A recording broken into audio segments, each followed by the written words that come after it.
안녕하세요. 취업 규칙을 불이익하게 변경하는 경우에 대해서 중점적으로 알아보고 있는데요. 이번 시간에는 그중에서 근로자 집단의 동의 절차와 관련하여 누가 집단적 동의의 주체인지와 집단적 의사결정의 방식은 무엇을 의미하는지에 대해서 확인해 보겠습니다. 아시다시피 취업 규칙을 불이익하게 변경할 경우에는 근로자 집단의 동의가 필요하며 이 동의 절차가 없이 변경된 취업 규칙은 효력이 없는 것입니다. 따라서 이 동의 절차에서 누가 동의를 할 권한이 있는지 실제 사업 현장에서 다수의 근로자들의 집단적 의사를 수렴하는 방식은 현실적으로 중요한 문제가 아닐 수 없습니다. 자, 이미 다른 과정에서 확인한 것과 같이 사업체에 근로자들이 있는 경우에도 근로자들의 이익을 대변하는 단체로서 노동조합이 조직되어 있는 경우도 있고 그렇지 않은 경우도 있을 것입니다. 조사 자료에 의하면 2010년 현재 노동조합 조직률은 9.8%로 나타나고 있으며 1970년대에 최고점을 기록한 이후 점차 그 조직률이 감소하고 있음을 알 수 있습니다. 물론 취업 규칙을 변경하는 경우에도 그 취업 규칙이 근로자에게 유리하거나 불이익하지 않는 변경이라면 노동조합 내지 근로자 과반수의 의견을 듣는 절차를 거치면 큰 문제는 없습니다. 그런데 불이익하게 변경되는 경우가 문제인데요. 보신 것처럼 노조 조직률이 10%를 하회하고 있는 상황에서 노조가 없는 대다수 사업장에서 다수의 근로자들의 집단적인 의견을 모으는 일이 생각처럼 만만치 않다는 점이 문제입니다. 한편 노조가 조직되어 있다고 하더라도 그 사업장에서 노조에 가입한 근로자가 과반수가 되지 않는다면 이 또한 근로자 대표성에서 문제가 없지 않습니다. 이하에서는 실제 문제되었던 사례들을 중심으로 취업규칙 불이익 변경 시 누구에게 동의 권한이 있는지 그리고 집단적 의사결정 방법에 의한 동의 방식이 무엇인지에 대해서 검토해 보기로 하겠습니다. 다른 과정에서도 소개해드린 판례인데요. 바로 동의권자와 관련된 사안입니다. 1991년경 시내버스 회사인 H주식회사에는 모두 206명의 근로자가 근무하고 있었고 그중 145명이 노동조합을 결성하여 가입하고 있었습니다. 이 중 만 55세에 도달한 근로자의 수는 20여 명에 이르렀지만 근로자들은 55세에 이르더라도 아무런 제한 없이 계속 근무하여 왔습니다. 한편 당시 서울 지역 다른 버스 회사의 근로자 퇴직 연령은 55세인 곳도 있었지만 57세, 58세, 60세, 61세 등으로 정해진 곳이 더 많았습니다.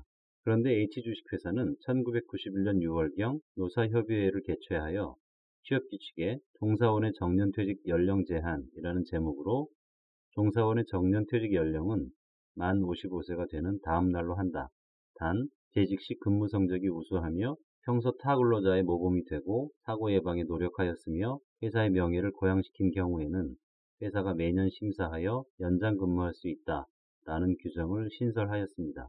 H주식회사는 이러한 취업규칙상의 정년 규정을 도입하면서 노사협의회 구성원인 근로자위원 전원으로부터 위 55세 정년 규정의 신설에 대하여 동의를 받았고 당시 전국 자동차 노동조합연맹 서울버스 지부 모 분회 분회장이던 소외 서모 씨로부터 위 정년 규정의 신설에 이의가 없다는 취지의 의견을 들었다는 것입니다. 이 판례 사안에서 쟁점이 되는 주제는 먼저 취업규칙에 정년 규정이 없던 회사에서 55세 정년 규정을 신설한 것이 취업규칙의 불이익한 변경에 해당되는지와 불이익한 변경 시 필요한 노동조합의 동의에 있어서 조합장의 동의가 아닌 조합 소속 근로자 과반수의 동의가 필요한지 여부였습니다.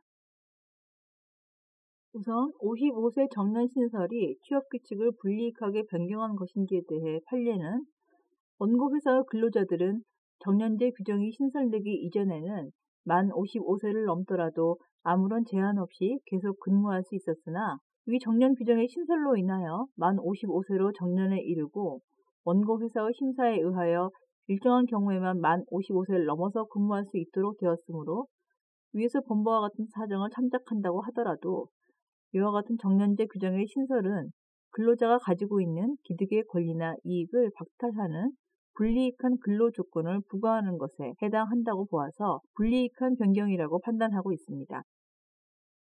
나아가 이번 시간의 주제와 관련되는 동의권자와 관련한 부분에서 판례는 이와 같은 정량 규정을 신설한 것은 취업 규칙을 근로자에게 불이익하게 변경하는 경우에 해당한다고 할 것이고, 원고 회사의 경우에 있어서는 원심판 시와 같이 근로자 과반수로 조직된 노동조합이 있으므로 이와 같은 경우에 있어서는 노동조합의 동의를 얻어야 한다고 할 것이다.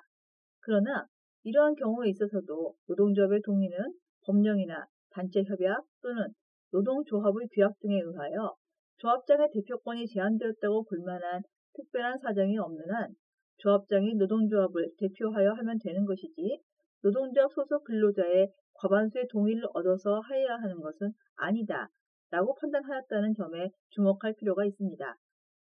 즉, 노동조합이 조직되어 있는 경우 특별한 사정이 없는 한 그 노동조합의 대표자의 동의로 족하다는 입장입니다. 여기서 판례는 퇴직금과 관련한 또 다른 사안에서 근로자 과반수로 조직된 노동조합이 있는 경우에는 그 조합에 그와 같은 조합이 없는 경우에는 근로자들의 회의 방식에 의한 과반수의 동의가 있어야 하며, 그와 같은 방법에 의한 동의나 합의가 있는 한 근로자 개개인의 동의를 얻을 필요 없이 그 취업 규칙의 변경은 유효하다고 할 것이고 라고 판시하고 있는데요. 이것은 노동조합 대표자의 동의를 얻었다면 개개 근로자의 개별적인 동의를 얻을 필요는 없다는 점을 분명히 하고 있습니다. 한편 앞에서 통계 자료에서도 나타나듯이 개별 사업장에서의 노동조합 조직률이 평균 10%에 못 미치고 있습니다. 따라서 노동조합이 조직되어 있지 않은 대다수의 사업장에서 취업 규칙이 불이익하게 변경되는 경우에는 근로자들 과반수의 동의를 얻어야 취업 규칙의 효력이 인정될 수 있을 것입니다. 판례도 이 사건 보수 규정의 개정 당시 피고 회사에 노동조합이 조직되어 있지 않은 사실에 관하여는 당사자 사이에 다툼이 없으므로 피고 회사가 보수 규정에 정한 퇴직금 지급률을 근로자들에게 불이익하게 개정하려면 근로자들 과반수의 동의를 얻어야만 효력이 인정될 수 있다고 할 것이고, 원심의 인정 사실에 의하더라도 회사가 위 보수 규정의 개정에 관하여 위에서 본 바와 같은 근로자들의 자주적인 의견의 집약에 의한 동의를 얻지 않았음이 명백하고, 원고와 근로자들이 위 보수 규정 개정 당시나 그 이후에 이의하지 않았다는 사유만으로는 위 보수 규정의 개정에 관하여 적법한 동의가 있었다고 볼 수 없으며, 위 보수 규정의 개정이 무효라면 원고가 개인적으로 이에 동의하였더라도 원고에 대하여만 효력이 있다고도 볼 수 없으므로 라고 판시하여 노동조합이 없는 경우에는 근로자 과반수의 동의를 얻어야 하며, 만일 근로자 과반수의 동의가 없는 때에는 개별 근로자가 변경된 취업 규칙에 대해 개인적으로 동의하였다고 하더라도 효력이 없다는 것을 밝히고 있습니다. 한편 노동조합 외에도 노사협의회라는 제도가 있습니다. 노사협의회는 근로자와 사용자가 참여와 협력을 통하여 근로자의 복지 증진과 기업의 건전한 발전을 도모함을 목적으로 구성하는 협의기구를 의미하는데요. 노사협의회는 1997년경에 제정된 근로자 참여 및 협력 증진에 관한 법률의 설치 근거가 있는 것으로서 노사협의회 설치 대상은 근로조건의 결정권이 있는 상시 30인 이상의 근로자를 사용하는 사업 또는 사업장이며, 협의회의 구성은 근로자와 사용자를 대표하는 같은 수의 위원으로 구성하되 각 3명 이상 10명 이하로 하며, 근로자를 대표하는 위원은 근로자가 선출하되 근로자의 과반수로 조직된 노동조합이 있는 경우에는 노동조합의 대표자와 그 노동조합이 위촉하는 자로 한다 라고 되어 있습니다. 그렇다면 근로조건의 불이익 변경에 있어 노사협의회 근로자위원들의 동의를 얻은 것을 근로자들 과반수의 동의를 얻은 것과 동일시할 수 있는 것이 아닐까요? 노사협의회 근로자위원회 장애사업장 노동조합 대표자가 포함되어 있으므로 이렇게 생각하는 것이 전혀 무리도 아닐 것입니다.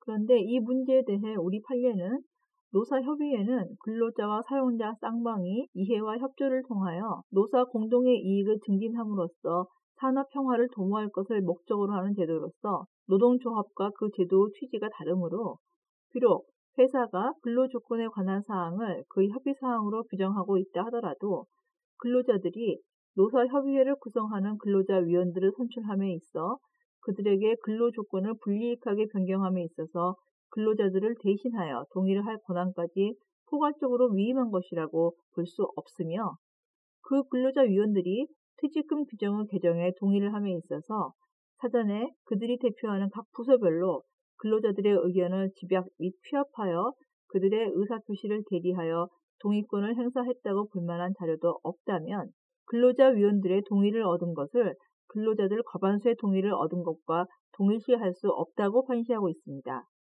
따라서 노사협의회 근로자위원들의 동의로 근로자 과반수의 동의를 대체할 수는 없다는 점도 유의해야 하겠습니다. 동의를 하는 주체가 누구인지에 대해서 알아보았는데요. 이어서 취업규칙의 불이익 변경 시 근로자 집단의 동의 방식에 대한 판례의 입장을 살펴보도록 하겠습니다. 앞에서 확인한 것처럼 해당 사업장의 근로자 과반수를 대표하는 노동조합이 조직되어 있는 경우에는 그 대표자가 동의를 하면 되겠는데요. 따라서 근로자 집단의 동의 방식이 문제되는 상황은 노동조합이 없어서 근로자 과반수의 동의를 얻어야 하는 경우가 주로 해당될 것입니다. 이와 관련한 실제 사례를 재구성해 보면 주식회사 DB생명보험은 1997년경 IMF 금융위기를 맞아 1998년 회사 설립 후 누적 적자가 수백억 원에 이르고 보험계약 해지가 급증하여 경영 상태가 급격히 악화되었습니다. 이에 DB생명보험은 경영위기를 위한 자구 노력의 일환으로 1998년 1월경 급여 규정을 변경하여 동년 6월까지 일체의 상여금을 지급하지 않기로 하였는데 당시 DB생명보험에는 노동조합이 없어서 서울 본사의 각 부서와 전국 각 영업소별로 위 급여 규정 변경에 동의한다는 비상경영 체제하에 우리의 결의라는 서면을 보내 급여 규정 변경의 취지와 필요성을 설명한 다음 이 서면을 취합하는 방식으로 당시 554명 전원의 동의를 받았습니다. 그러나 이러한 1차 변경에 따른 상여금 삭감 기간이 경과하였음에도 불구하고 경영 상태가 호전되지 않자 DB생명보험은 2차로 직원들의 상여금을 1년 6개월간 추가로 삭감하기로 하였는데 DB생명보험 직원들 일부는 사원협의회를 통해서 상여금 추가 삭감의 근거 제시와 이 경우 퇴직금 삭감으로 연결되어서는 곤란하다는 취지의 요구를 회사에 하게 되었습니다. 이에 DB생명보험은 사원협의회 요구를 받아들여 퇴직금 산정 기준을 상여금 삭감 전 평균 임금을 적용하여 산정한다는 내용의 최근의 경영 환경과 우리의 현실이라는 자료를 작성하여 전국의 직원들을 상대로 설명하면서 상여금 추가 삭감을 담은 급여 규정을 변경하였습니다. 그런데 그때까지도 DB생명보험에는 노동조합이 조직되지 않아서 본사의 각 부서와 전국의 각 영업소별로 이와 같은 내용이 기재된 결의문이라는 제목의 서면을 보내 부서별로 직원들의 서명을 받아 전체적으로 취합하는 방식으로 모아서 당시 재직 중이었던 471명 중 467명의 동의를 받았다는 것입니다. 네, 이와 같은 사실관계에서 법원은 1, 2차 변경 당시 피고 회사가 직원들의 서명을 받기 위하여 작성한 위 각 서면들의 앞서 본 내용과 형식 및 서명 당시 일부 부서장들이 서명 장소에 남아 있었던 점 등을 고려하더라도 피고 회사 측이 직원들을 상대로 급여 규정 변경의 필요성에 대한 설명과 홍보를 하는 것을 넘어 명시 또는 묵시적인 방법으로 동의 서명을 강요하였다고 볼 수 없는 이상 피고 회사 직원들의 자율적이고 집단적인 의사결정을 부당하게 저해할 정도의 피고 회사 측의 개입이나 간섭이 있었다고는 볼 수 없고 1차 변경 때는 전원이, 2차 변경 때는 대부분이 동의 서명을 한 경위 등에 비춰보면 피고 회사 직원들은 피고 회사의 상황을 인식하고 위기의식에서 부득이 상여금 삭감을 감수하기로 하고 급여 규정 변경에 과반수 이상 동의한 것으로 보는 것이 타당하다고 판시하고 있습니다. 물론 당시에는 IMF라는 비상 상황이었다는 점이 고려되었다는 점 외에도 판례는 동의 방식과 관련한 몇 가지 쟁점에 대한 기준을 제시해주고 있습니다. 사례의 사실관계에서도 알 수 있는 것과 같이 회사에 노동조합이 없어서 취업규칙을 불이익하게 변경하려는 경우 근로자 집단의 동의를 구체적으로 어떤 방식으로 수렴해야 하는지가 관건이었고 또한 의견 수렴 과정에서 혹여라도 있을지 모르는 회사 측의 강압과 보이지 않는 강요가 있었는지를 어떻게 판단할 것인지가 문제였습니다. 판례는 앞에서 소개해드린 것과 다른 사안에서도 사용자 측의 개입이나 간섭의 의미에 대해서 사용자 측의 개입이나 간섭이라 함은 사용자 측이 근로자들의 자율적이고 집단적인 의사결정을 저해할 정도로 명시 또는 묵시적인 방법으로 동의를 강요하는 경우를 의미하고 사용자 측이 단지 변경된 취업규칙의 내용을 근로자들에게 설명하고 홍보하는 데 그친 경우에는 사용자 측의 부당한 개입이나 간섭이 있었다고 볼 수 없다는 취지로 판시하고 있었고, 구체적인 사실관계에서 사용자 측의 개입이나 간섭 유무에 대한 판단은 달라질 수 있는 가능성이 없지 않지만 앞의 판결에서도 마찬가지 입장이었습니다. 이어서 판례는 노동조합이 없는 경우 직원들의 의견을 취합하는 동의 방식과 관련하여 사용자가 취업규칙의 변경에 의하여 기존의 근로조건을 근로자에게 불리하게 변경하려면 종전 근로조건 또는 취업규칙의 적용을 받고 있던 근로자의 집단적 의사결정 방법에 의한 동의를 요하고, 이러한 동의를 얻지 못한 취업규칙의 변경은 효력이 없으며, 그 동의의 방법은 노동조합이 없는 경우에는 근로자들의 회의 방식에 의한 과반수의 동의를 요하고, 회의 방식에 의한 동의라 함은 사업 또는 한 사업장의 기구별 또는 단위 부서별로 사용자 측의 개입이나 간섭이 배제된 상태에서 근로자 간의 의견을 교환하여 찬반을 집약한 후 이를 전체적으로 취합하는 방식도 허용된다고 할 것이라고 하여, 반드시 한 사업장 내 혹은 같은 자리에 모여 회의하는 방식을 취해야 하는 것으로 이해하지 않고 있다는 점을 유의해야 하겠습니다. 판례의 이와 같은 동의 방식에 관한 입장은 비교적 확고한 것으로 볼 수 있는데요. 다음 사례에서도 확인할 수 있습니다. 모 진흥공사는 보수 규정을 개정하면서 퇴직금 지급률을 낮추고 퇴직금 산정의 기초가 되는 급여의 범위를 제한하는 불이익하게 하는 보수 규정을 개정하였는데, 당시 이 진흥공사에는 노동조합이 없었고 사업장이 전국에 걸쳐 17개나 산재되어 있었으며 근로자 수도 약 2,200여 명이나 되었습니다. 따라서 공사는 전체 근로자의 의사를 집단적 의사결정 방식에 의하여 묻는 것이 사실상 불가능하다고 판단하여 위 보수 규정의 개정에 이사회의 결의와 근로자 대표의 동의만을 얻었다는 것입니다. 하지만 이러한 사실관계에서 대법원은 피고 공사의 경우도 위 각 보수 규정의 개정에 대하여 근로자들의 동의를 얻는 것이 어렵다고 할 수 있을지는 몰라도 그들의 의사 확인을 위한 사업장별 또는 부서별 회의 개최나 절차를 거치는 것 자체를 기대할 수 없는 상황이었다고 볼 만한 사정은 없고, 더구나 이사회 결의나 피고 공사 간부 직원들인 부장 및 실장들의 서면 동의가 위 근로자들의 집단적 의사결정 방법에 의한 동의를 대신할 수 없다는 취지로 판시하여 노동조합이 설립되어 있지 않은 사업장에서의 근로자 과반수의 동의 방식에 대한 최소한의 요건으로 각 사업장별로 또는 부서별 회의의 개최 등의 절차를 거쳐서 의견을 전체적으로 취합할 것을 요구하고 있다고 볼 수 있겠습니다.